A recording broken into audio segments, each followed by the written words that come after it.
প্রিয় ছাত্রছাত্রী, আশা করি তোমরা সবাই ভালো আছো।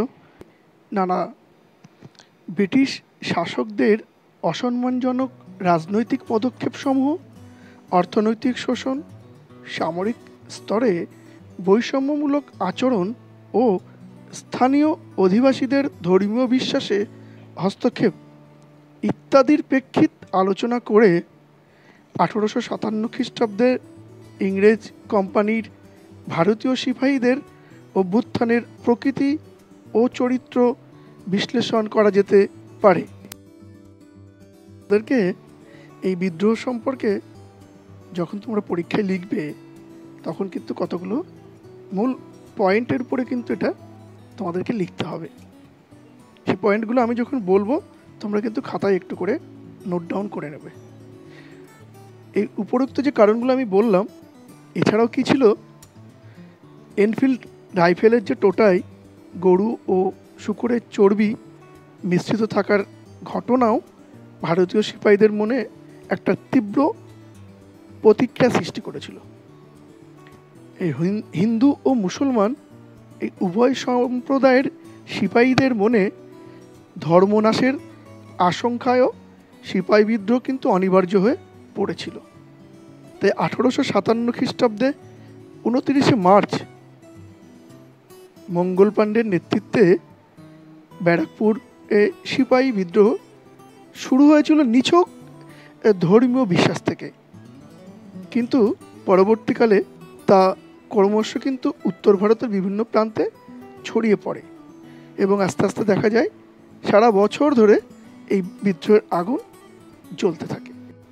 বিদ্রোহের চরিত্র প্রকৃতি আলোচনা করার সময় একটা কথা আমাদের মনে রাখতে হবে যে 1857 বিদ্রোহ প্রাথমিকভাবে সিপাহী হিসেবে শুরু হলো, পরে জনপ্রিয় হয়ে ওঠে।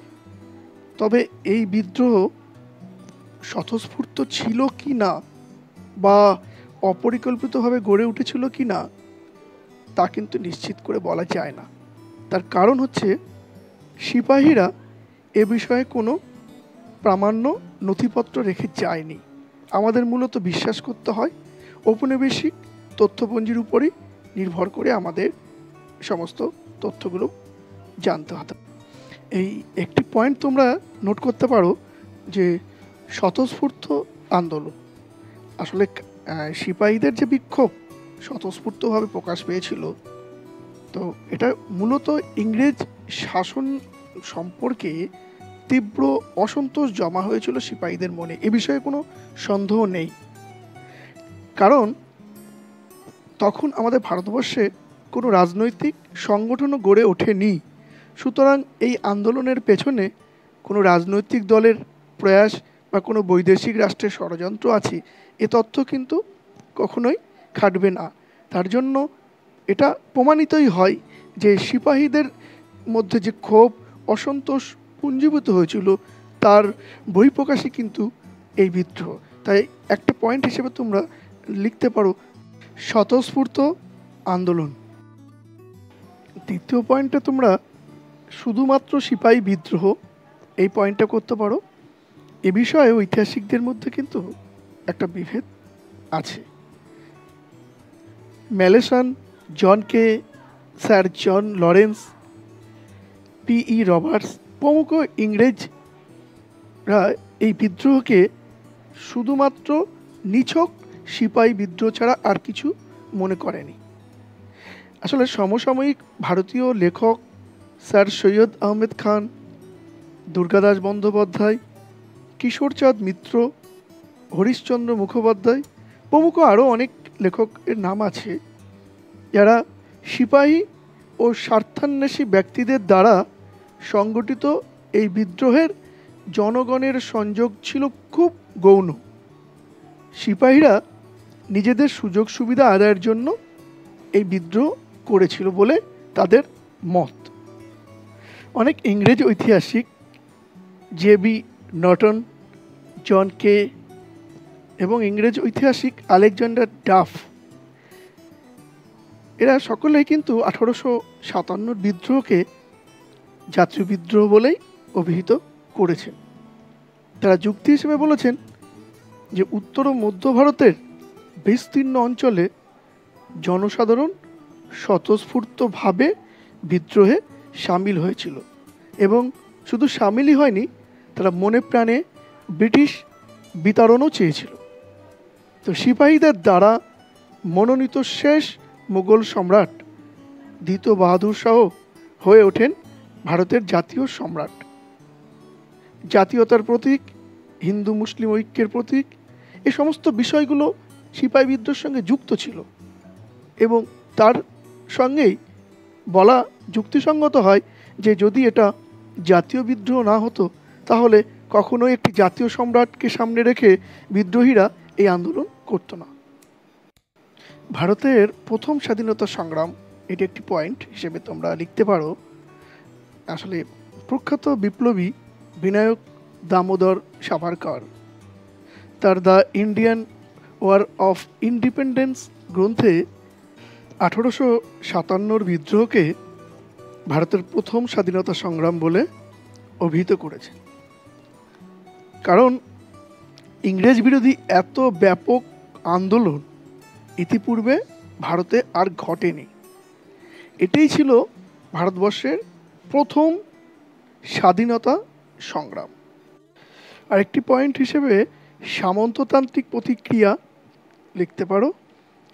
মূলত বামপন্থী চিন্তাবিদ ঐতিহাসিক যারা ছিলেন, রজনীপাম দত্ত, M.N. রায় প্রমুখ ঐতিহাসিক এই বিদ্রোহকে কিন্তু রক্ষণশীল ও সামন্ততান্ত্রিক শক্তিগুলির অভ্যুত্থান বলে উল্লেখ করেছেন। অধ্যাপক সুশোভন সরকারও এই বিদ্রোহের সামন্ততান্ত্রিক চরিত্র স্বীকার করে নিয়েছেন।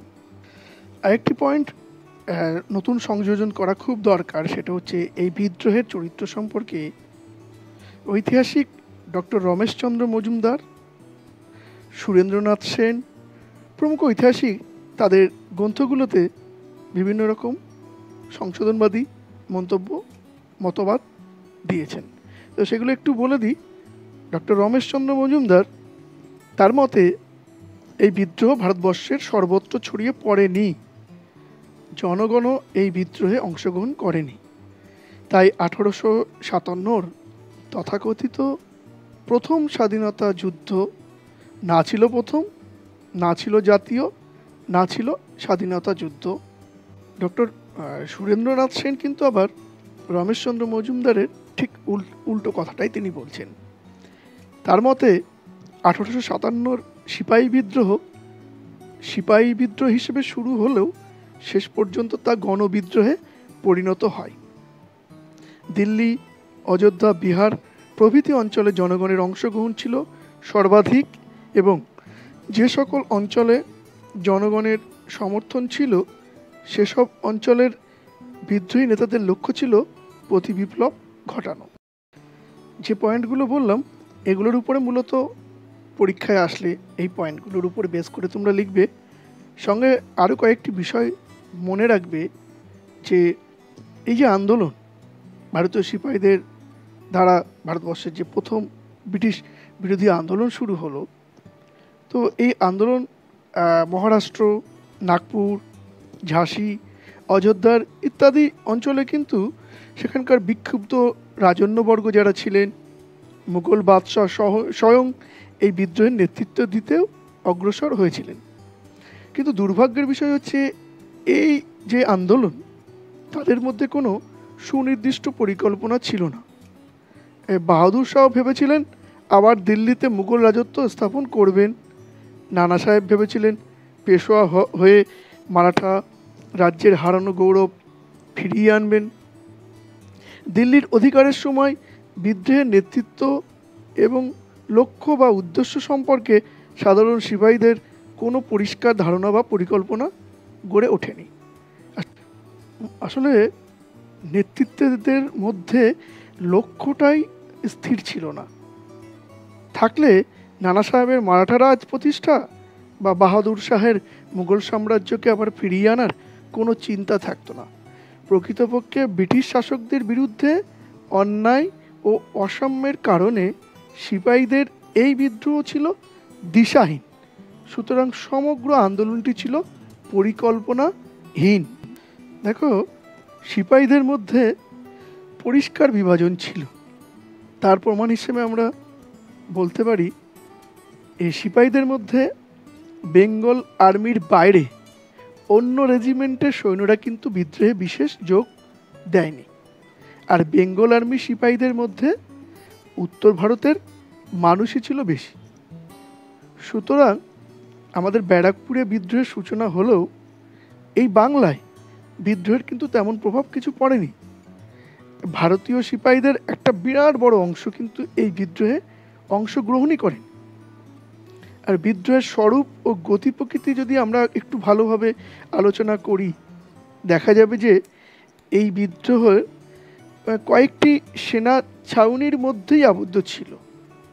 বিশেষ করে দক্ষিণ ভারতের কোনো সিপাহী এই বিদ্রোহেই অংশগ্রহণ করেনি।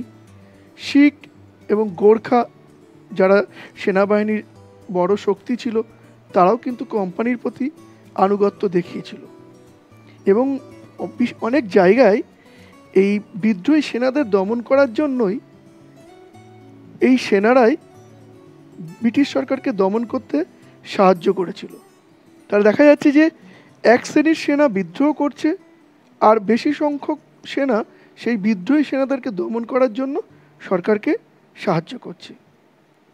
মানে সুযোগ বুঝে এখানে কি হয়েছে, অনেক সাধারণ মানুষের সম্পত্তি লুটপাটও করেছিল বিভিন্ন বিদ্রোহীরা, যার ফলে অনেক স্থানে কিন্তু স্থানীয় মানুষরা কিন্তু বিদ্রোহীদের বিরুদ্ধে চলে গিয়েছিল। অনেক স্থানে আবার কী হয়েছে, হিন্দু মুসলমান সেনাদের মধ্যে মিলিতভাবে বিদ্রোহে কিছু কিছু জায়গায় অংশগ্রহণ করলেও বেশিরভাগ মানুষ সরকারের রেল লাইন তুলে ফেলে টেলিগ্রাফের তার ছিঁড়ে দিয়ে ইংরেজদের যোগাযোগ ব্যবস্থা বিপর্যস্ত করে। তো এই জনসমর্থনগুলো ছিল কিন্তু স্বতঃস্ফূর্ত এবং অসংগঠিত। হিন্দু মুসলিম উভয় শ্রেণীর সিপাহীরা কিন্তু একটা বিষয়ে তারা কিন্তু দুজনেই সহমত ছিল, যে তারা মনে করতে ইংরেজ সরকারের সহযোগিতায় মিশনারিরা তাদের উপরে ধর্মের চাপিয়ে দিতে চাইছে। তাই বিশেষ করে দিল্লি, লখনৌ ইত্যাদি জায়গায় কিন্তু খ্রিস্টান ধর্মাবলম্বী অসামরিক ইংরেজ বা ইউরোপীয়দের উপরে কিন্তু বিদ্রোহীরা নানাভাবে অত্যাচার করে। তাদের ঘরে লুটপাট, নরনারী নির্বিশেষে বহু অসামরিক ইংরেজকে বিদ্রোহীরা হত্যা করে। এই ঘটনা হিন্দু বা ইসলাম ধর্মের ওপর হস্তক্ষেপের প্রতিবাদ স্বরূপ বলা যায়। অনেকে তাই এই ঘটনাকে খ্রিস্ট ধর্মের বিরুদ্ধে জিহাদ বলেও মনে করেন। অপরদিকে শ্বেতাঙ্গ ইংরেজরা কৃষ্ণাঙ্গ ভারতীয়দের প্রতি যে অবিচার করছে, এই ঘটনা তারই বদলা বলে মনে করা হয়। শিক্ষিত সমাজের প্রতিক্রিয়া বিষয়টা বলা যেতে পারে 1857